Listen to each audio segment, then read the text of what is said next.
Aqui foi. Vou jogar o chat para cá. Vou ficar dando uma olhadinha no chat também. Já estou vendo a tela certinho, né?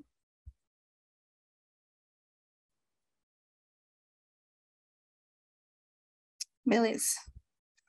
Bom, gente, sou a Camila Santos. Eu vim falar aqui de um tema bem iniciante, assim, para quem é bem iniciante, assim, no DevOps, que é o DevOps para iniciantes, conceitos essenciais que você precisa conhecer. A ideia dessa palestra foi muito pensando no meu início, principalmente, quando eu ia, às vezes, nos eventos, e eu vi um monte de conceito, bando de termo, assim, que eu saía sem entender nada. Mas eu continuava indo, porque uma coisa bacana dos eventos também é o networking. A gente sempre aprende alguma coisa, por mais que às vezes a gente ouvisse algum termo que não fazia muito sentido no momento, a gente sempre aprendia. Então, essa palestra vai ser meio que um compilado de vários conceitos e termos assim relacionados a DevOps, computação em nuvem, que eu gostaria de ter entendido assim desde o começo, assim, quando eu comecei a participar dos eventos, entrei nessa área de desenvolvimento também. Claro que alguns vão ficar de fora, eu fui tentando pensar assim, nos principais, que é bacana você conhecer, mas aí qualquer coisa vocês podem ir perguntando, se eu não souber também a galera que vai ajudando com alguma coisa aqui de conteúdo. E muito obrigada também pelo convite, né? Adorei a oportunidade de palestrar no evento, espero que vocês gostem do conteúdo. Bom, quem sou eu? Eu sou a Camila Santos, atualmente eu sou Tech Lead e desenvolvedora especialista na ZUP. Eu sou Microsoft MVP, que é o prêmio Most Valuable Professional da Microsoft, na categoria de Developer Technologies, já há 2 anos. Eu sou coautora de 2 livros, do Jornada Java e do Jornada Colaborativa também. E eu sou coorganizadora de algumas comunidades da Makers Code, da Dev Java Girls, da Perifa Code. As 2 primeiras são exclusivas para mulheres, os grupos assim, são exclusivos para as mulheres, mas os eventos online todos podem assistir. E a Perifa Code é aberto para todo mundo, mas é focada mais em pessoas da periferia que querem ingressar na tecnologia e querem evoluir na tecnologia também. E eu sou criadora de conteúdo, tanto no YouTube quanto no Instagram, Camila Code. No final vai ter os links lá das redes sociais. Então, quem quiser acompanhar lá, eu estou sempre falando muito de programação, falo um pouquinho de computação em nuvem também. E quem quiser fazer a história da palestra lá e marcar meu Instagram, eu posto depois. Então, bora para o conteúdo. Então, antes de tudo, né, o que é esse tal de DevOps, né? A gente pode definir o DevOps como uma metodologia e uma abordagem em cultura, né, em que envolve automação e design, visando agregar valor ao negócio, entregando mais software rápido e com mais qualidade também, com segurança. Então, a coisa que às vezes as pessoas têm muita dúvida é de que DevOps é uma pessoa, DevOps é só uma pessoa com aquele cargo e magicamente você já vai ter DevOps na sua empresa, mas DevOps envolve toda uma cultura, assim, da empresa inteira, da organização inteira, uma mudança de mindset, né, de mentalidade, eu evito falar mindset, uma mudança de mentalidade e tudo mais, para você conseguir ter todos os benefícios do DevOps, né? Então, não é só você começar a colocar as coisas na nuvem, não é só começar a usar Git, não é só começar a usar Jira, são várias coisas em conjunto, várias mudanças ali da cultura da organização para realmente você conseguir implantar o DevOps dentro da sua organização ou dentro do seu time, né? Se for um time ali que está começando com DevOps, não na empresa inteira. Então, o que significa, né? O que veio ali a palavra DevOps, né? A palavra DevOps, ela vem da combinação de desenvolvimento e operações. Então, vem da parte de pessoas desenvolvedoras, né, que vão lá, escrevem seus códigos, e a parte de operações, que envolve infraestrutura, envolve segurança, envolve todos os outros passos depois que o código ali já está escrito também. E aí, claro que ultrapassa só essa junção de DevOps, né? Então, claro que tem o DevSecOps, vários outros DevOps, DevFinOps, algumas outras coisas assim. E ao longo dessa palestra, a gente vai ver tudo que envolve, assim, pelo menos as principais coisas que envolvem o DevOps e alguns conceitos também que é muito aplicados. Então, o DevOps, ele é dividido em 3 pilares principais, que também são chamados de Trinity do DevOps, ou Trinity of DevOps, que são algumas estratégias que você precisa adotar ali, algumas coisas que você tem que se preocupar quando você começa a pensar em adotar o DevOps na sua organização. Então, o primeiro pilar é pessoas e cultura, né? Então, como eu falei, não é uma pessoa com cargo DevOps, não é ler 10 livros de DevOps, ver aqueles materiais do Google lá, de SRE, que magicamente vai ter DevOps. Envolve você organizar as pessoas ali da sua equipe e você ter uma mudança ali de cultura de como que você vai trabalhar ali no modo mais DevOpsado, digamos assim. Então, a gente tem que organizar a equipe de modo que faça sentido para um determinado objetivo comum.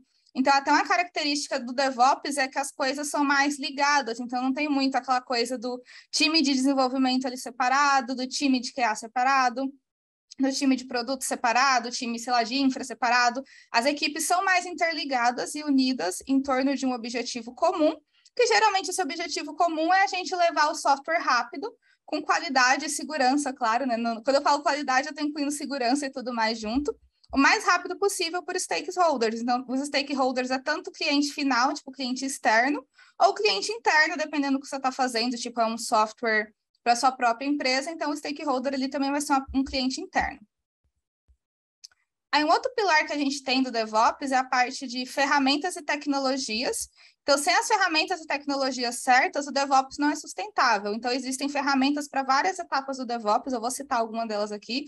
Algumas eu não cheguei a ter contato direto assim com elas no dia a dia, mas eu sei da importância assim delas. Então, a gente tem que saber escolher quais ferramentas e o porquê dessas ferramentas, considerando o valor da ferramenta, se realmente faz sentido para o seu negócio, porque uma coisa muito bacana de falar é que nem tudo é bala de prata. Então, às vezes, você vai ver uma ferramenta super hypada, que está super em alta, todo mundo está falando para usar, só que para o seu negócio, às vezes, não faz sentido. Isso vai desde, sei lá, um sistema de gerenciamento de tarefas, sei lá, um Gira, um concorrente do Gira, o que eu não lembro o nome agora, vai desde uma linguagem, de um framework, de um provedor de cloud. Então, qualquer ferramenta, você tem que ver se faz sentido para o seu negócio, e não só se, eu vi que está em alta essa tecnologia, vou usar porque está famosinha, está no hype, e às vezes nem faz sentido para sua empresa, às vezes nem dá suporte para a tecnologia que você já usa, alguma coisa assim.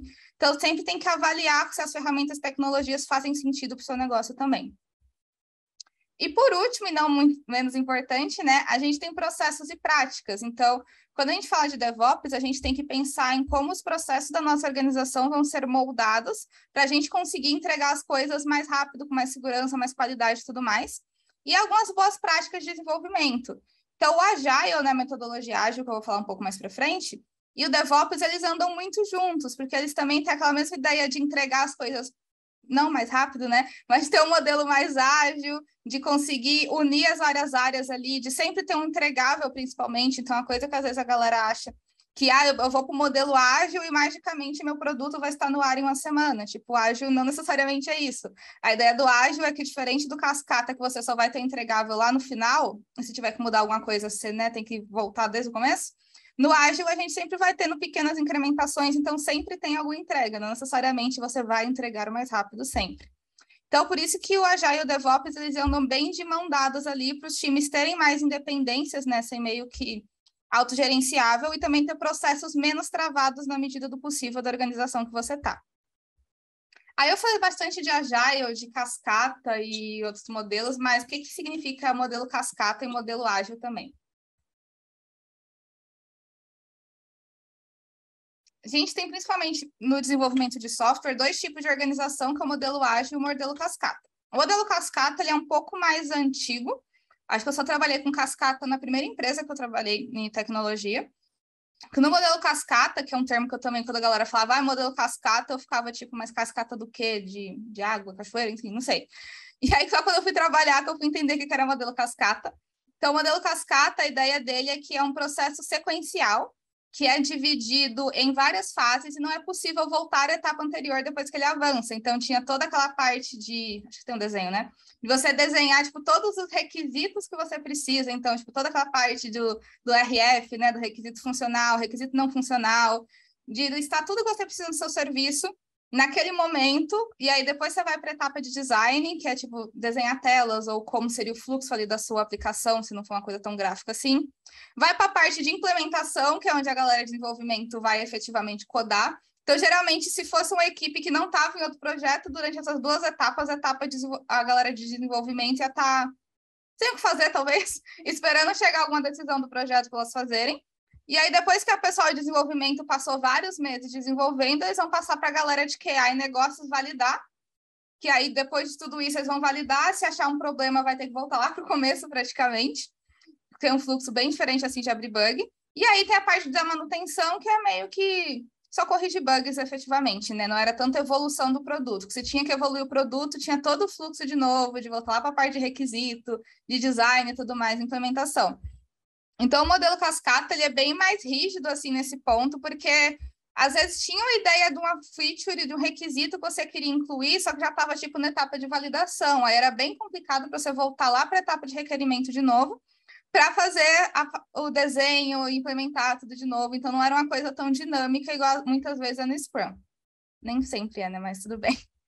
E aí a gente tem o modelo ágil. O modelo ágil, tipo, não é bala de prata, não é o salvador que vai fazer magicamente você entregar seu produto em uma semana, mas ele é um pouco mais flexível, que ajuda muito, principalmente quando é um produto que pode ter mudança ali de prioridade dentro do produto, de algum requisito e tudo mais. Então, ele tem essa grande vantagem.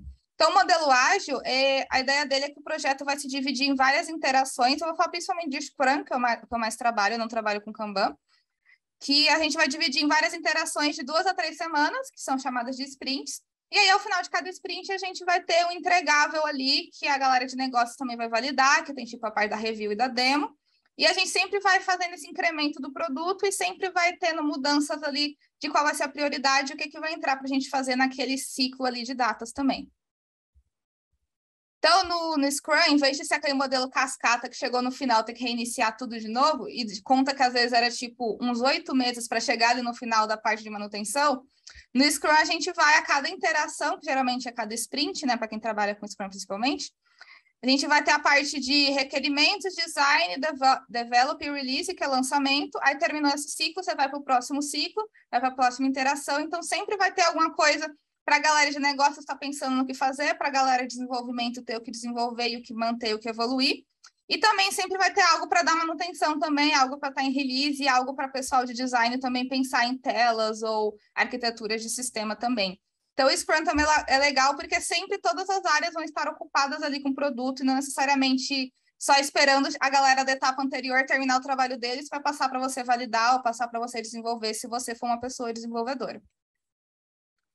Aí a gente tem alguns benefícios do DevOps, né, que é a entrega contínua de software. A gente também tem a melhor colaboração entre as equipes e a maior eficiência e escalabilidade, né, contando que você também vai ter uma arquitetura razoavelmente ok, né, você vai ter maior eficiência e escalabilidade da sua aplicação. A gente tem maior facilidade na implantação, então, geralmente, com DevOps, a gente usa a computação em nuvem, né, que já tem essas maiores vantagens ali para implantar, não é aquela coisa de você gerar, tipo, jar na mão, subir num servidor e tudo mais. A gente tem os erros corrigidos mais rapidamente, então, geralmente, dentro da cultura DevOps, tem um fluxo de tratamento de incidente melhor definido, então, os erros acabam sendo corrigidos rapidamente também. E com isso a gente tem maior segurança, tanto segurança do código, quanto maior segurança do que está acontecendo no nosso sistema também. E aí o DevOps ele tem diversas fases assim. Então, geralmente ele começa na fase de planejamento, né? Que sempre tem que planejar o que acontece. Vai para o desenvolvimento, vai para a etapa de build, né? Que é tipo construção e o build do projeto em si, né? Tipo gerar o pacotinho. A parte de teste, lançamento, aí vai deploy, operate, monitor. A gente usa várias ferramentas, tipo aqui são só algumas que eu peguei dessa imagem aqui desse site. Então, a gente, por exemplo, pode usar sistemas de versionamento ali na parte do, como Git, GitLab, GitHub, né, que são plataformas de versionamento. Para a parte de code, a gente tem que gerenciar o que a gente vai codar, então a gente pode usar um Jira. A gente também pode usar alguma IDE para desenvolvimento, como Eclipse, IntelliJ. Eu sou desenvolvedora Java, então todos os exemplos eu vou puxar para o Java. Eclipse, IntelliJ, NetBeans, essa galera.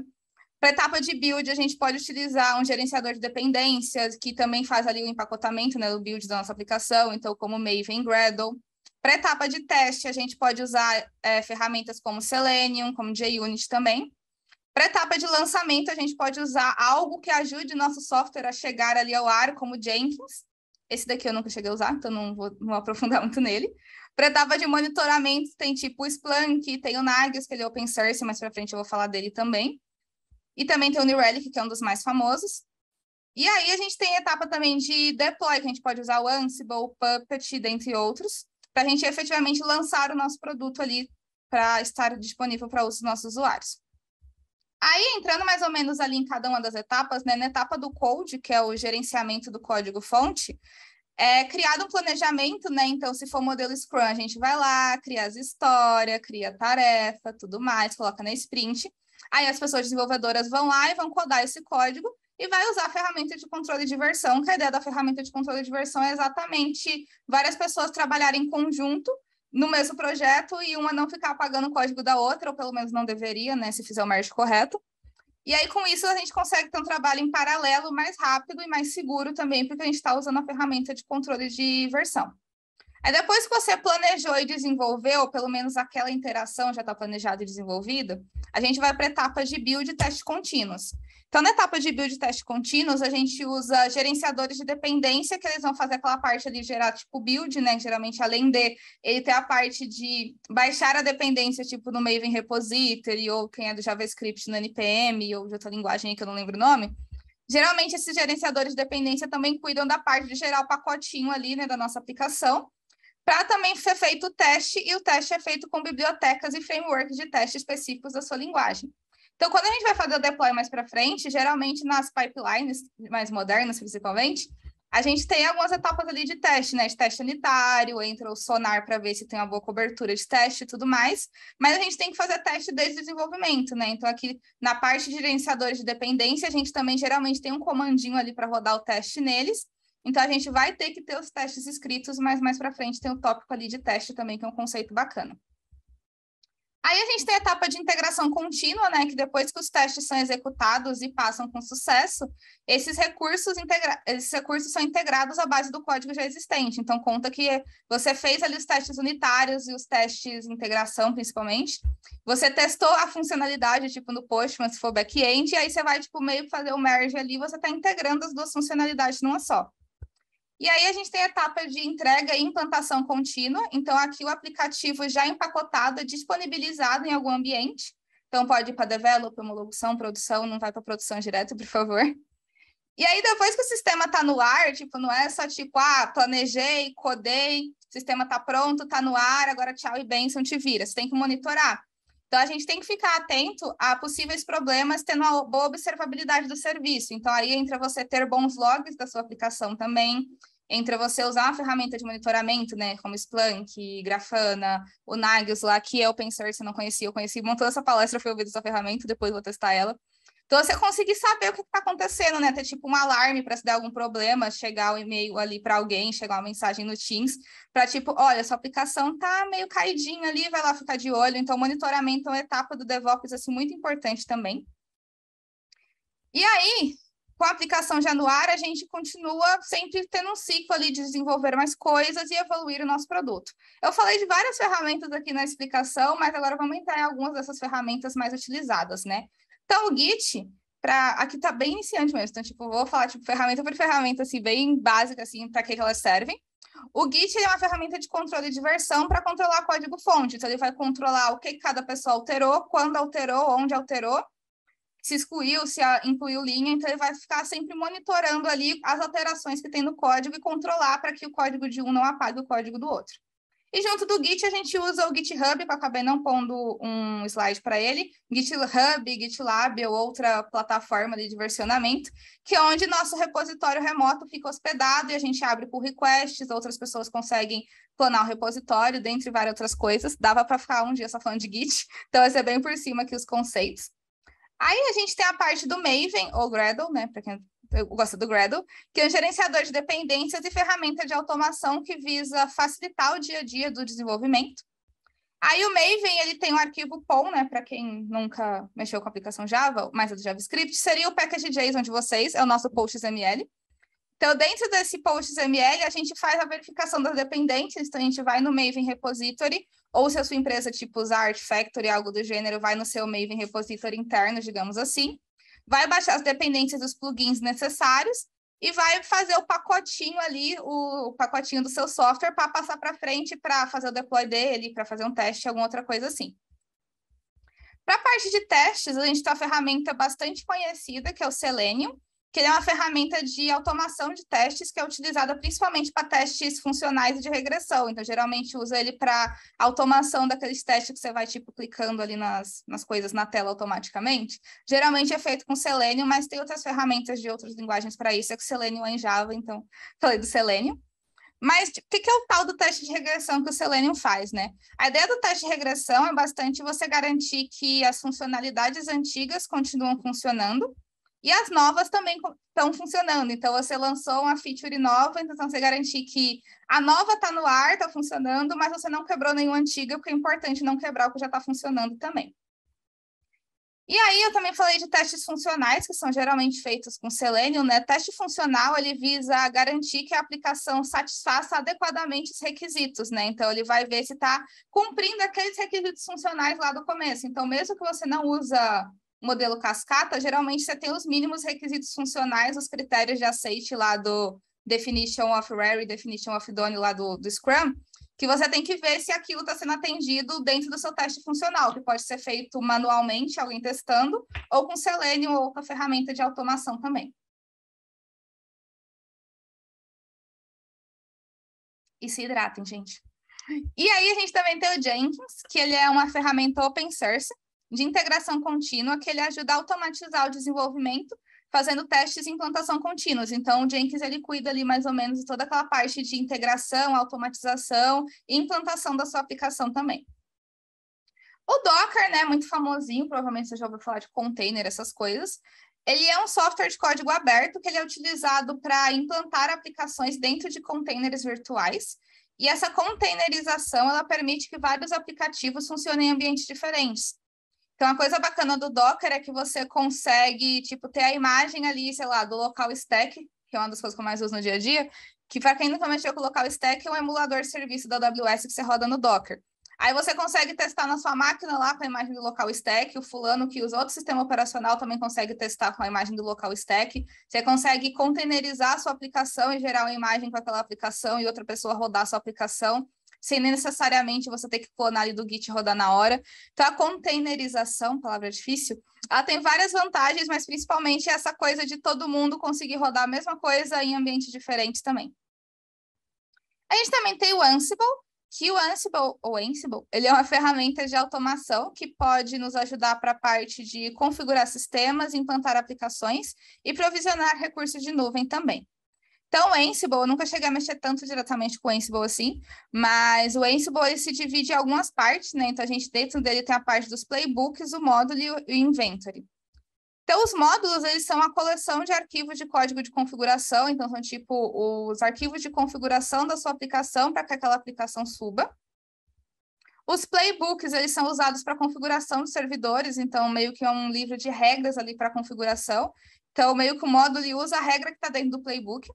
E o inventory, ele é um documento que agrupa os nodes, né, que são tipo as partezinhas ali dos seus servidores, né, seriam tipo as maquininhas ali dentro do seu servidor. E aí a gente entra na parte de monitoramento, né? Que uma das ferramentas que tinha ali no desenho, que eu só fui conhecer na hora que eu peguei esse desenho para usar no slide, é o Nagios, que ele é uma ferramenta utilizada para monitorar sistemas, servidores, redes, infraestrutura e armazenamento. Mas a gente tem várias outras opções pagas no mercado, então, para quem é da AWS, tem o CloudWatch, tem o Splunk, que eu não sei se tem alguma empresa por trás do Splunk, tem o Kibana do Elastic, tem várias outras assim.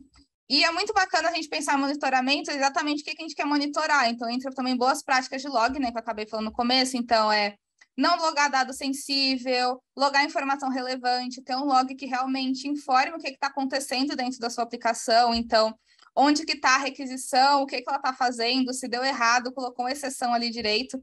Então, a parte ali de monitoramento é muito importante, porque envolve várias coisas assim, desde o log que você coloca na aplicação, desde dashes que você faz ali com Grafana, outra ferramenta de monitoramento ali que faz uns dashes bonitinhos, né, do que está acontecendo na sua aplicação, quanto a parte de tratamento de incidente. Então, tem um fluxo ali que se aconteceu um incidente, um bug em produção, para quem que envia, quem que recebe o alarme, se o container lá começar a cair e tudo mais. Então, monitoramento é uma parte muito importante, porque, como eu disse, não é só largar a aplicação no ar e pronto, tchau. Tem que continuar monitorando, mas tem várias ferramentas do Nagios, pelo que eu vi, que eu estava estudando ele essa semana só. Ele é open source, então acho que ele é bastante simples, assim, de testar, se você quiser testar, tipo, na sua máquina também. Aí a gente entra em outro conceito muito famoso, que sempre você via nas palestras de DevOps, de Cloud e tudo mais, a galera falava que era importante ter um bom CI/CD, e claramente quem era iniciante, eu no início, eu não fazia ideia que era CI/CD, ainda mais que era sigla em inglês, né? Então já ficava mais difícil ainda a gente entender. Então o que é essa tal da integração contínua, né? Ela é uma prática de desenvolvimento que ela nos permite mesclar suas alterações de código no repositório central. Então, desse modo, o build e os testes são executados com base nesse novo código. Então, realmente ficar, tipo, buildando, testando e integrando o código antigo com o código novo e garantir que ele funciona. Aí a gente tem o CD, que é o Continuous Delivery, né? Tem o Continuous Deployment também, que é parente ali, digamos assim. Então, aí a gente tem o Continuous Delivery ou entrega contínua, né, que se refere à construção, teste e entrega das melhorias de código. Ele é um tipo de extensão da fase de integração contínua, que ele visa garantir que as novas mudanças possam ser liberadas mais rapidamente com mais qualidade. Então, novamente, quando a gente fala de coisas mais rápidas, não estou falando que o Agile vai salvar tudo e que o DevOps é a solução para todos os problemas, mas ele ajuda bastante. E sempre com mais qualidade. Então, sempre, a maioria das pipelines, se você for ver, tem várias etapas ali que você vai ter várias caixinhas ali, várias etapas de verificação da qualidade do código, de vulnerabilidade e tudo mais, independente da ferramenta que você usa para fazer o deploy. Então, na entrega contínua, é muito importante que tenham essas validações antes da sua aplicação subir, não só ter um fluxo rápido ali de desenvolvimento. Aí, voltando um pouquinho que eu falei pipeline, mas é um conceito que talvez nem todo mundo saiba, se tiver gente iniciante assistindo. Pipeline, geralmente, é um fluxo ali que a aplicação vai seguir para chegar até o ar. Então, vai desde a parte que pega ali o código que está na máquina, código que está, tipo, você subiu para a cloud, né? Está no seu repositório. E aí você vai fazendo algumas verificações, vai fazendo, tipo, build, faz empacotamento, verifica se tem cobertura de teste e tudo mais. E aí sim, você vai seguir para a parte de deploy, que é subir um código nessa nova máquina, digamos assim, com o código que você acabou de escrever. Mas cada cloud tem uma pipeline um pouquinho diferente, mas a maioria segue esse fluxo. Faltou eu botar um slide sobre pipeline. E aí a gente tem implantação contínua, que também entra ali um pouquinho, né, com CD, que é a extensão da entrega contínua, que ela resulta ali na última etapa, que é quando você, depois de codar, de testar, tudo mais, várias coisas, você passou na pipeline por todas as 300 etapas que tem ali de deploy, chegou na última parte ali, que era o deploy com sucesso. Então, a implantação contínua, a ideia dela é você liberar automaticamente, às vezes não tão automaticamente, né? Tem alguma coisinha ali no meio, para que o código esteja no ambiente produtivo. Então, finalmente você está com sua funcionalidade no ar depois de todas essas validações anteriores. Ah, aqui falaram outras etapas aqui. Outras opções, Zabbix, Stack, Prometheus, Grafana, Alert Manager, LK, estender a observabilidade, Jagger, Tempo Lock. As últimas fazem parte do Grafana. É isso aí. Prometheus também é bacana. Que geralmente o Grafana, se não me engano, ele pega do Prometheus as informações, né? Então são boas opções aí que o Jonas mandou aí no chat. Obrigada, Jonas. É que tem várias ferramentas, assim, tipo, tem muita opção no mercado, às vezes não são tão caras, né? Às vezes tem um custinho ali, mas que a dor de cabeça que poupa de você não ter um monitoramento e deu um problema e você demorar para ver, perder dinheiro, principalmente. Porque você não investiu em monitoramento, né? Em diversas ferramentas que tem no mercado, compensa muito você gastar dinheiro assim com monitoramento e tempo se preocupando também com logs e tudo mais. E aí a gente entra num outro ponto, que é a parte de testes, né? Então, a gente entra na famosa pirâmide de testes, né? Então, quando a gente fala de testes na aplicação, é muito bacana, se possível, você ter todos os tipos de teste, mas sabemos que, às vezes, a empresa não tem a cultura de testes tão difundida, não tem o conhecimento também, entre a parte da cultura de conhecimento. Então, a parte da pirâmide de testes, ela lista todos os testes que seriam bacanas a gente ter. Então, começa pelo de unidade, se você não tem teste nenhum nessa aplicação, começa por teste de unidade, que ele visa realmente testar cada uma das coisas que está acontecendo na sua aplicação, tipo, cada unidade ali funcional da sua aplicação é mais simples de escrever, leva menos tempo e para executar também é rápido. Se você já sabe teste de unidade, considere escrever teste de integração, que é realmente testar a integração ali de um serviço com outro, tipo, você testar com Kafka, com outra coisa, com a API externa. Teste de componente, às vezes ele é parecido com teste de integração e de unidade, então nem sempre a gente usa esse daqui. Teste de interface é principalmente se você tiver um front-end. Se você não tiver um front-end, é literalmente você testar, tipo, pelo início ali do fluxo, né? Então, por exemplo, se for, tipo, só um back-end, você testa, tipo, fazendo ali a requisição pela controller e, tipo, valida todo o fluxo desde que ele entra na controller, se você tiver, tipo, numa tela assim. Exploratórios é meio que teste manual mesmo, né? Que é tipo você explorar a sua aplicação. Então, tipo, esses aqui, tipo, do integração para cima, eles gastam mais tempo para ser escrito e também para serem executados, mas eles trazem uma maior conhecimento, digamos assim, uma maior validação do que está dentro do seu sistema. Então, você tem maior conhecimento de testes, né? Você tem um plus ali no seu currículo, se você aprender a fazer todos eles, e você também tem a maior qualidade ali no seu sistema também, utilizando todos eles. Mas se você nunca utilizou nenhum, começa por teste unitário. E aí, quando a gente fala de escrever testes, deixa eu ver o que mandaram no chat. Caro é fazer um refatoramento de código ou ter um incidente grave de segurança que ocasione no vazamento de dados. Exatamente, Ariel, exatamente. Então, tipo, caro tanto em tempo de dinheiro quanto em tempo de você ter que correr atrás, né? De tipo, de você ter que correr atrás de prejuízo porque alguma coisa quebrou em produção. Então, tipo, compensa muito mais você gastar mais tempo desde o começo se preocupando com todas as ferramentas e todas essas coisas que eu tô falando aqui. Tô adorando a galera mandando as coisas no chat, do que você ter um problema lá para frente que pode ocasionar, sei lá, uma multa milionária para sua empresa, né? Então, são coisas que, tipo, falando aqui parece que é muita coisa, parece que é absurdo, que não dá tempo de fazer isso no dia a dia, mas, né, tem que fazer, porque se der um problema em produção, com certeza é bem pior. E aí, quando a gente fala de escrever testes, né, tanto o teste de unidade, principalmente, é muito comum a gente falar do TDD. O TDD, para quem nunca ouviu falar desse termo também, ele é o desenvolvimento orientado a testes. Então, nele, primeiro a gente escreve o teste, depois a gente vai escrever o código que vai passar nesse teste. Então, e depois disso, a gente escreve a refatoração. Então, a gente vai escrever o teste, tipo, eu quero um teste que a gente consegue, sei lá, validar se o campo está nulo, coisa básica. Aí você escreve esse teste e aí depois você vai escrever o código que você vai colocar essa validação que o campo está nulo. Aí, beleza, o código passou no teste que você escreveu antes, você vai refatorar porque deve ter alguma coisinha ali para melhorar. E aí você roda de novo para ver se está passando o teste. Então, a ideia do TDD é primeiro você faz o teste e nesse teste, tipo, você já pensa meio que nos requisitos. Então, volta assim lá nos requisitos que eu falei lá no começo. Desde o cascata, a gente tem que pensar em requisitos, né? Então, a gente tem que pensar em tudo que eu quero que a minha unidade ali faça, escrever os testes para aquela minha unidade, e aí eu escrevo o código pensando que ele vai passar naquela unidade ali daquela aplicação. E aí segue esse fluxo aqui de refatorar, escrever teste, assim por diante. E aí, quando a gente fala de teste, e eu falei aqui várias vezes do Sonar também, entra o conceito de code coverage, que é a cobertura de testes. Então, o code coverage, que também era uma coisa que eu ouvia nas palestras quando eu era iniciante, eu ficava, quê? Ele é uma métrica que pode nos auxiliar a saber o quanto do nosso código está coberto por testes. Então, para isso, a gente tem algumas regras, que geralmente é configurável, né? Que ele considera no código ali da nossa aplicação para gerar essa porcentagem, digamos assim. Então, uma dessas regras é o function coverage. Então, ele tipo o Sonar ou outra ferramenta ali. No Java, a gente usa muito Jacoco para ele gerar esse reporte, mas cada linguagem tem o seu. Então, a gente tem o function coverage, que ele vai ver quantas das funções são cobertas por testes. Então, quantas das funções ali da sua aplicação são cobertas por testes. O statement coverage, que é quantas das instruções são cobertas por testes, ou quantas das linhas também. Branch coverage, que é um que às vezes a galera tem dificuldade de cobrir, que é quantas das ramificações. Então, tipo, eu tenho um if na minha aplicação. Você tem que fazer um teste tanto para o caso do if quanto para o caso do else. Então, quantas das ramificações ali das branches, tipo não branch do Git, branch ramificação, são cobertas por testes também.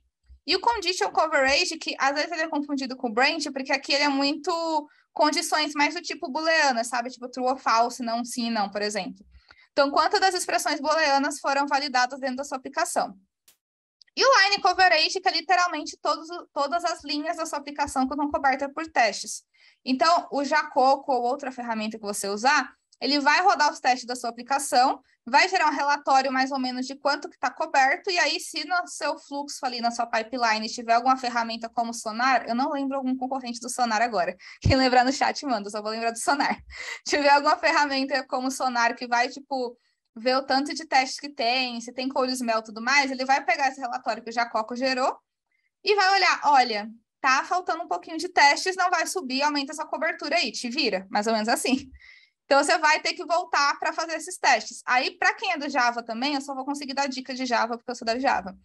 Tem um plugin que eu acho que chama Jacoco Coverage Rule, se eu não me engano, que você coloca para ele fazer essa validação durante o build local da sua aplicação. Então, você coloca lá algumas regrinhas para tipo, eu quero que 60% dos métodos estejam cobertos por testes, eu quero que, sei lá, 80% das linhas e 100% do statement, cenário bem otimista, estejam cobertos por testes. Aí, se você roda tipo o comando build da sua aplicação Java, se ele não conseguir essa cobertura que você colocou na linha, o build vai quebrar, e se o build quebra, você não consegue ir para frente com a aplicação Java. Acho que na maioria das linguagens também. Então, você pode fazer isso local para não ter que esperar, tipo, chegar lá no seu fluxo de deploy e o Sonar ou outra ferramenta concorrente, que eu não vou lembrar o nome agora, mandar você escrever o teste. Então, é uma forma de você se proteger antes de você ter que subir o código e não ficar, tipo, lá na hora correndo para escrever o teste. Então, é muito importante também a gente pensar na cobertura do nosso código em questões de teste. Aí tem como você, geralmente, tanto com o Sonar quanto o outro concorrente, que eu não vou lembrar nenhum nome agora, você configurar quais pacotes que ele não deve considerar na hora de cobrar essa cobertura. Então, você consegue só fazer ele olhar porque ele realmente precisa olhar ali na hora de considerar a cobertura de teste. White Cert, isso aí, valeu, Jonas. Muito boa. Então, tem outra ferramenta aí concorrente do Sonar também que faz isso. Mas tem plugins locais também aí que é legal para você não ser pego de surpresa na hora de subir seu código. Aí tinha mais uma coisa aqui no chat, se eu ler.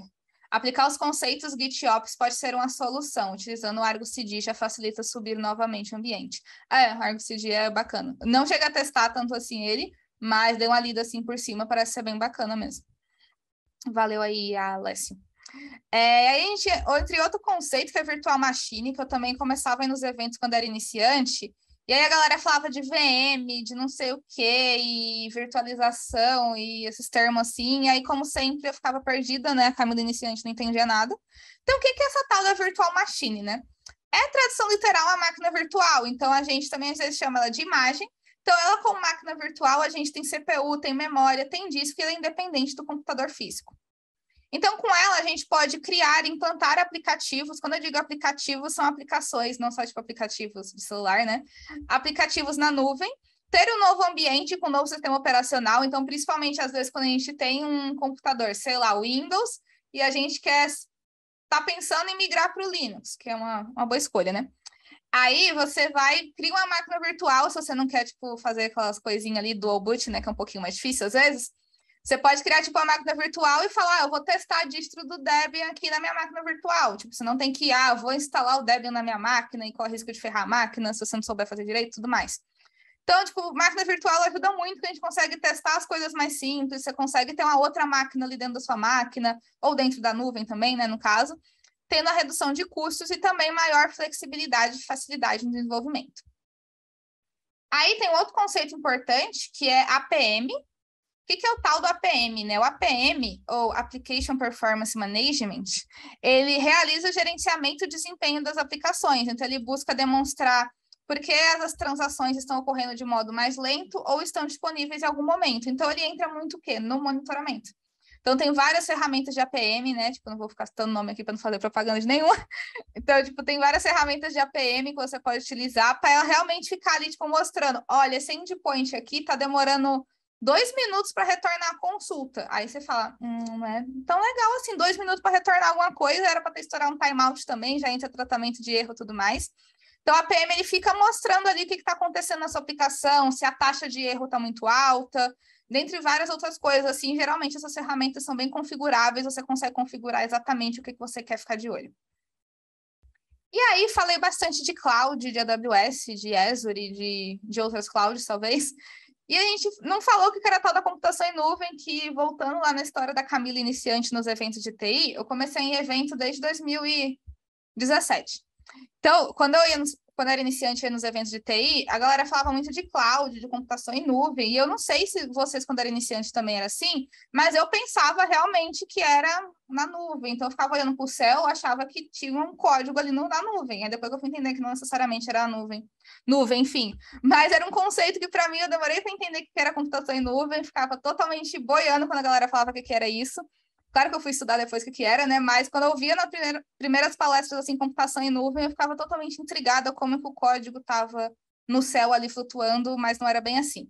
Então, qual que é a ideia da computação em nuvem, né? É entregar recursos sob demanda de modo virtual, sem necessariamente estar na nuvem que está ali no céu, em vez de a gente precisar manter data centers físicos, né? Mas claro que a aplicação vai estar, né, em algum lugar, vai ter uma coisa física ali da nossa nuvem, ninguém sabe aonde exatamente, está em algum lugar.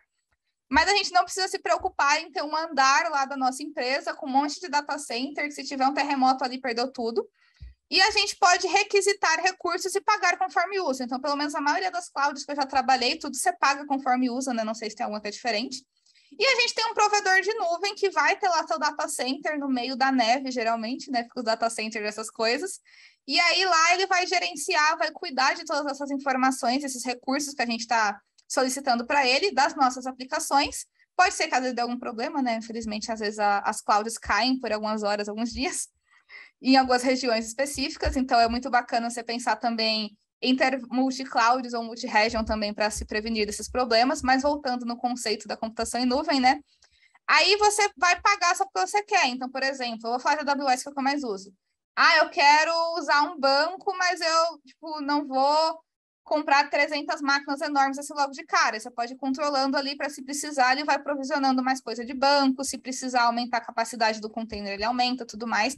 Então, você vai pagar conforme usa. Então, que nem na AWS a gente tem os lambdas lá, que é tipo um script lá que executa as coisas de modo bem simplificado. Então, você paga conforme só o lambda está rodando, você não paga só ele estar existindo ali, você paga enquanto aquele lambda daquela ação está sendo executada. Tem concorrentes dos lambdas e outras clouds, é que eu não vou lembrar o nome agora também de cabeça. E aí, a gente entra na outra parte, que eu já estou quase no meu tempo, que são essas coisas que tem o AAS no final, que era outra coisa que Camila iniciante não entendia nada, que era esse monte de AAS no final. Então, a gente começa pelo PaaS, que é o Plataforma as a Service, que a ideia dele é fornecer uma plataforma completa de cloud, hardware, software e infraestrutura para a gente desenvolver, executar e gerenciar nossos aplicativos. A gente tem o IaaS, que é infraestrutura como serviço, que ele visa fornecer de modo virtual a infraestrutura bruta de serviços físicos. Então, entra lá no conceito da computação em nuvem, né? Que você não vai precisar ter o seu data center enorme ali, que quando caiu o servidor, realmente era porque caía o servidor, né? Tipo, o servidor tombava assim no chão. Você vai ter uma cloud que vai ser responsável por ter essa infraestrutura para você, né? Um provedor de cloud. E aí você vai ter suas máquinas virtuais, seus containers, suas redes, subnets e tudo mais ali gerenciado por ele. Claro que você tem que fazer uma mínima configuração, né? Não é tudo tão fácil assim, mas você não precisa se preocupar ali se o servidor está pegando poeira lá dentro da sua empresa. A gente também tem o SaaS, ou SaaS, que é com 2A, né? Que é software como um serviço. Então, a ideia dele é disponibilizar softwares e soluções via internet, sem se preocupar com instalação, manter hardware, etc. E aí, outro conceito que eu também não entendia nada era a galera falava de cloud pública, cloud privada e cloud híbrida. A cloud pública, pelo menos a primeira vez que eu ouvi falar de cloud pública, eu achava que era que todo mundo ia ter acesso ao que estava lá, mas não é bem assim. Então, qual é a ideia da cloud pública, né? Ela é desenvolvida e gerenciada por uma empresa terceira. Então, tipo a AWS, a Azure, a GCP, a nuvem da Oracle, a Oracle Cloud, dentre outras, elas são gerenciadas por essas empresas. Elas têm vários serviços que são oferecidos para milhares de clientes, milhões de clientes. Só que isso não significa que um cliente vai acessar o dado do outro. Então, cada um vai ter sua conta, né, sua senha, seus níveis de acesso diferentes. Então, não dê root access para todo mundo também, né, dentro da sua cloud, na sua empresa. E aí, essa cloud pública, essa empresa vai gerenciar tudo e você só vai lá pagar o que você usa, basicamente.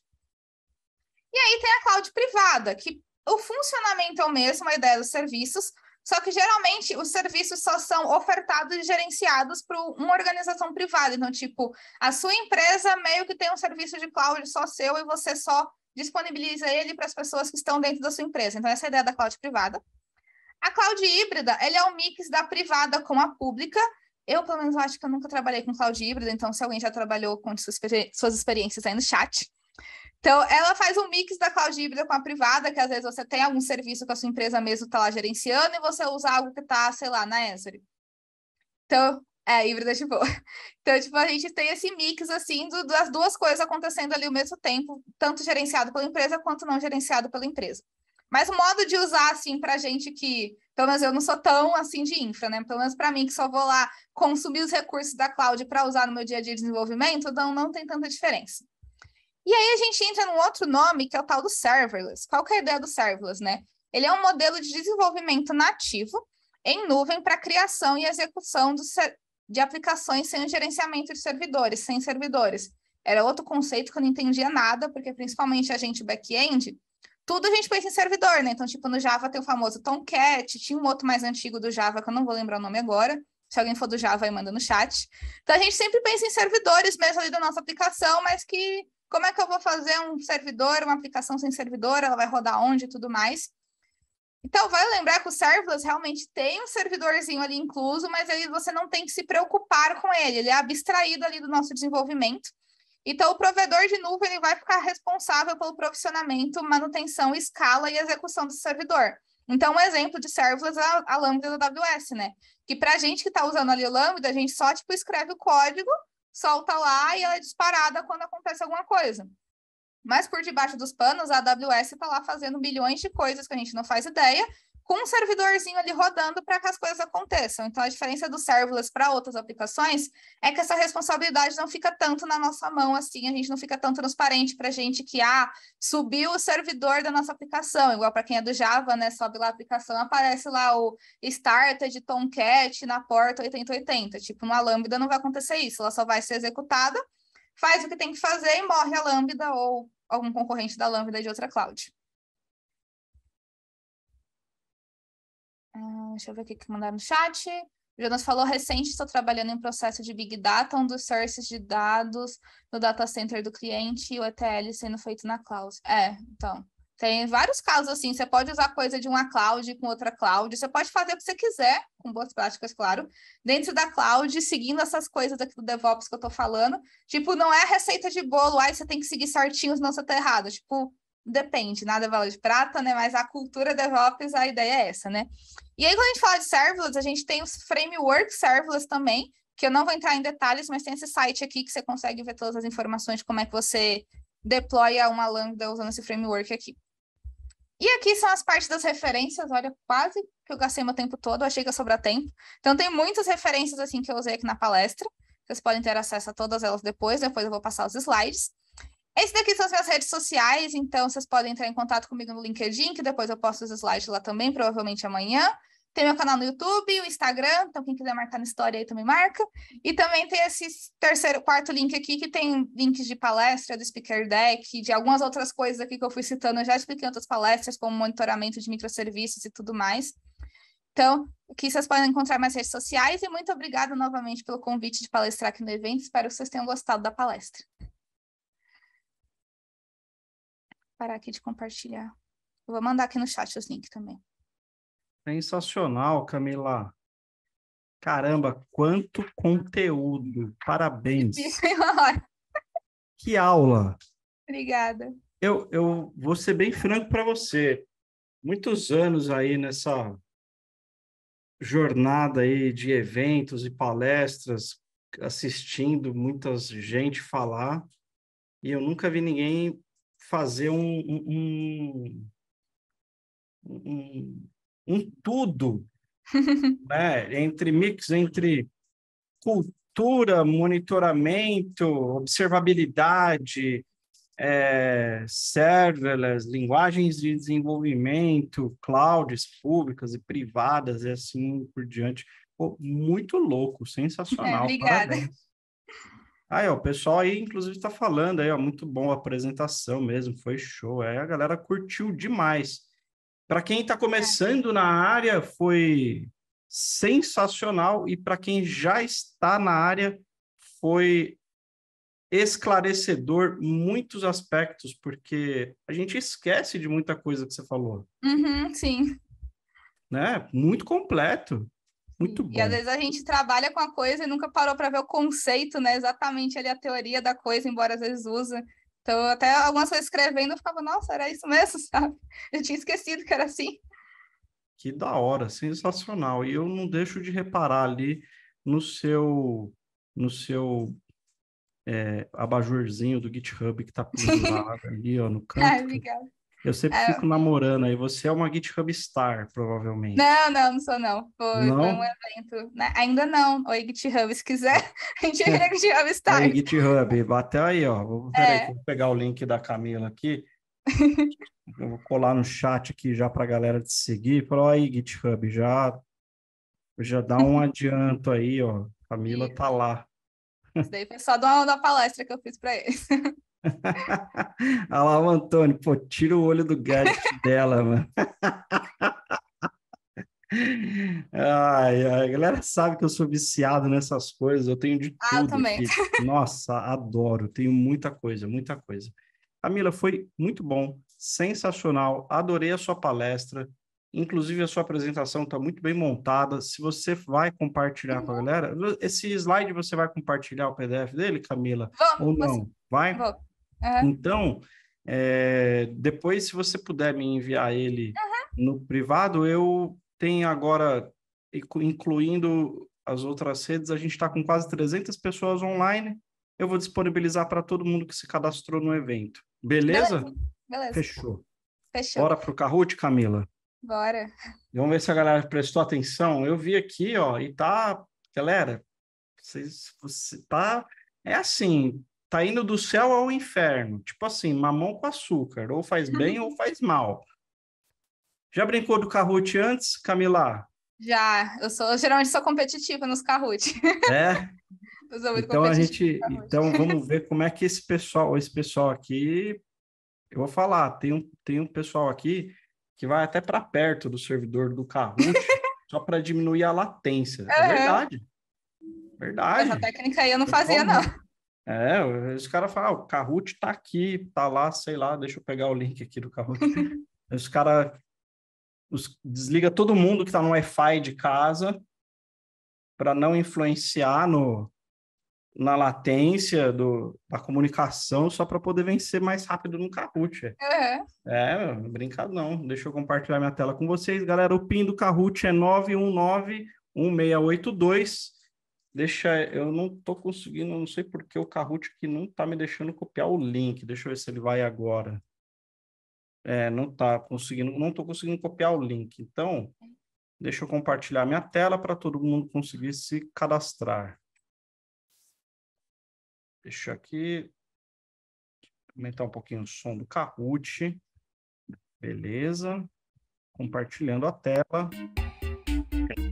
Para todos aí, vamos participar do Kahoot da Camila Santos. Inclusive, a Camila, eu gosto muito, eu sigo a Camila lá no Instagram, faz pouco tempo que a gente se conectou lá no Instagram e ela sempre está compartilhando conteúdo muito firme sobre os temas aí que ela falou agora, desde coisas mais básicas até coisas mais avançadas, sem falar as várias iniciativas em tecnologia. Uhum. E a Camila, qual que é o nome? Eu esqueci agora, Woman's Tech, é isso? É o Makers Code, é uma. Makers Code, isso aí tem a Dev Java Girls e tem a Perifa Code. Isso. O Perifa Code, inclusive, eu vi semana passada, você estava na Brasilândia fazendo uma palestra. Isso, a gente foi lá na Fábrica de Cultura da Brasilândia. Eu acompanho, eu fico lá vendo. Acompanho, muito legal. O Makers Code, a comunidade é gigantesca de mulheres em tecnologia. Inclusive, eu sugiro para vocês acompanharem essa comunidade, tem muita coisa bacana, né, Camila? Se quiser falar um pouquinho enquanto o pessoal está se cadastrando no Kahoot. Boa. O Makers Code é uma comunidade muito voltada para o protagonismo feminino na tecnologia. Então, a gente já existe há quase 7 anos, se eu não me engano. E a gente é para todas as áreas, assim. Então, tem meetups focados em front-end, em back-end, em DevOps, produtos, arquitetura. Então, tem, assim, para todo mundo, tudo que é área, assim, tem infra também. De infra tem outra que eu não faço parte, mas fazendo propaganda aqui dela também, que é a CISAD Minas, né? Que são focadas em mulheres da área de infra também, DevOps. Então, são comunidades, assim, que geralmente só mulheres palestram, mas, tipo, todo mundo é bem-vindo para prestigiar, né, os eventos também. Às vezes tem alguns bootcamps só para mulheres também. Então, sintam-se convidados, pessoas aí de todos os gêneros, para participar das comunidades aí, que é bem bacana, assim. Tem muito conhecimento gratuito, assim, nas comunidades também. Eu sempre estou por lá. Então, é uma ótima forma de networking também, aprendizado. Sensacional. Muito bom. O Kahoot está na tela, ele deu aqui já uma estabilizada, estamos em 62 pessoas. Eu vou tocar o Kahoot agora, vou dar mais 1 minuto, vou contar aqui. 1 minuto para as últimas pessoas se cadastrarem no Kahoot. Valendo!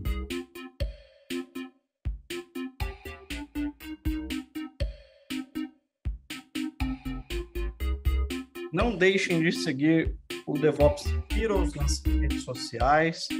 Nós temos o nosso canal do Telegram, no Discord. Você pode nos acompanhar lá também no Instagram. A gente está sempre colocando aí os dados sobre os próximos eventos, quem vai palestrar, quem vai estar com a gente. Então, siga a gente lá para vocês não perderem nada, tá? Vou colocar o link aqui para vocês. Aí, ó. Esse é o link, tem todas as redes sociais do DevOps Heroes aí. Vocês têm o Discord, Facebook, vocês têm Twitter, YouTube, o que vocês acharem melhor. Conectem-se conosco. Galera, deu 1 minuto, vou startar o jogo, respondendo a pergunta do Antônio, qual vai ser o prêmio? Antônio, esse eu não sei, mas o nosso marketing deve, com certeza, preparou algo muito legal para vocês aí, tá? Tem desde esse carinha aqui, né? Daí eu não tenho como garantir que é ele exatamente que vai, mas tem esse boné bacana, não temos como garantir que vai. A Renata quer ir para Disney, mas não vai ser dessa vez, ô Renata. A gente vai ter que pegar o cartão Black de alguém aí, mas não vai ser o meu, para a gente poder conseguir fazer isso. Beleza, galera, deu 1 minuto, vamos começar o Kahoot da Camila. Show de bola! Temos mais de 72 pessoas no Kahoot da Camila valendo agora.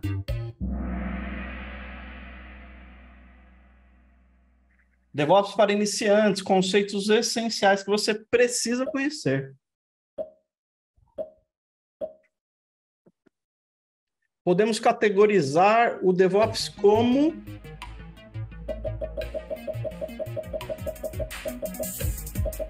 Aí, o Robson tá querendo chupar sorvete, hein? Vem na minha geladeira, Robson. Pode pegar.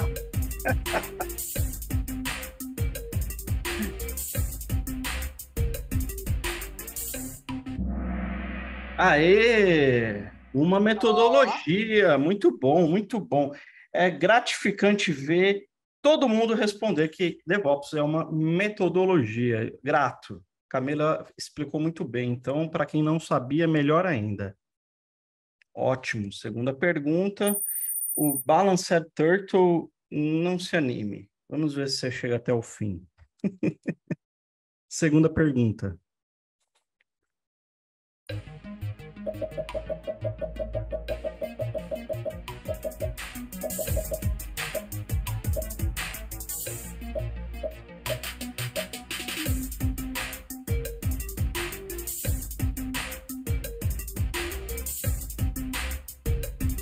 O Ariel iFood Service.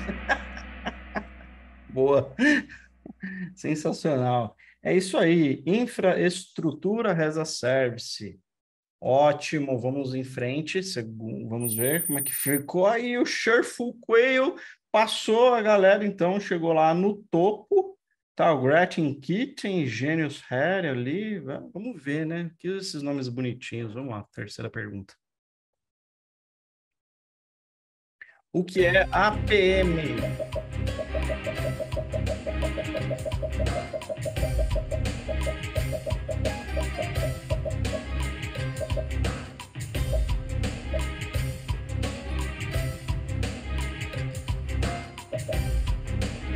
Nossa, associações de pais e mestres, mano, não ouvia isso há muitos anos.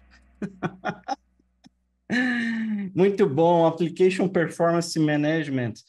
Então, vamos em frente, vamos ver como é que nós estamos. Opa, Lele, virou! E o Gretchen Kitten ali em segundo lugar, manteve a posição dele, o Sureful Quail caiu de primeiro para quarto, e o Radiant Eagle subiu, apareceu, e vamos ver como é que agora é a hora da verdade. Quando chega na terceira pergunta, a coisa começa a se consolidar, né? E vamos ver como é que vai ficar aqui na quarta agora, o que é serverless.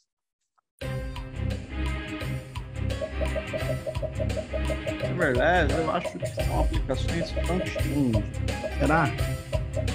Adoro essas. Para produção, será?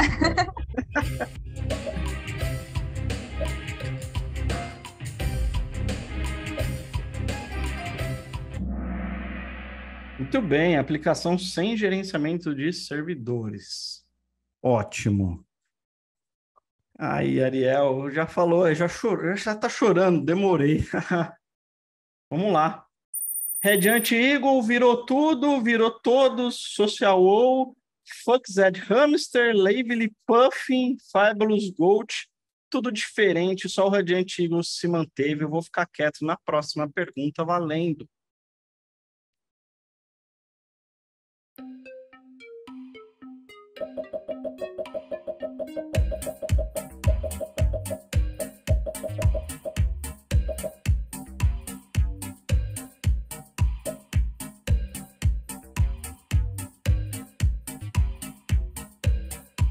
Que servem os logs para encher o HD e derrubar o servidor. Para isso que eles servem. Pô, quem respondeu azul aí, preocupante, hein? Para expor os dados sensíveis. Preocupante. Sacanagem. Ai, ai. Muito bem, muito bem, muito bem. Os vencedores, vamos lá.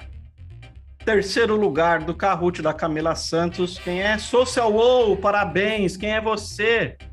E aí? Fox Ed Hamster e